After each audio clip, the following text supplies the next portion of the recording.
शेतकऱ्यांसाठी आजच्या सर्वात मोठ्या टॉप आणि ठळक बातम्या आपण या ठिकाणी पाहतोय. पहिलीच बातमी येते, दुष्काळी शेतकऱ्यांसाठी खुशखबर. मुख्यमंत्री शाश्वत कृषी सिंचन योजनेसाठी 20 कोटी रुपये मंजूर.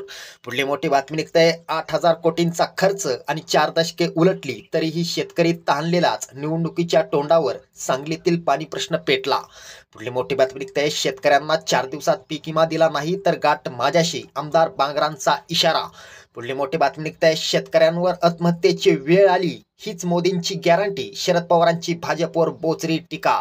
पुढली मोठी बातमी निघते, खुमगाव येथे कर्जबाजारी शेतकऱ्याची मालगाडीच्या इंजिन समोर येऊन आत्महत्या.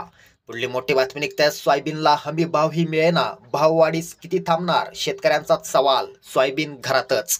पुढली मोठी बातमी निघते, कापूस दरात सुधारणा, शेतकऱ्यांना दिलासा. पुढली मोठी बातमी निघते, मलकापूर बाजार समितीत मका 2070 रुपये क्विंटल. पुढली मोठी बातमी निघते, केंद्राकडून शेतकऱ्यांसाठी मोठी घोषणा, 10 मिनिटात शेतकऱ्यांना मिळणार 1.5 लाख रुपये कर्ज, शेतकऱ्यांना दिलासा. शेतकऱ्यांसाठी या होत्या सर्वात मोठ्या टॉप आणि ठळक बातम्या. व्हिडिओ आवडला तर नक्की शेअर करा.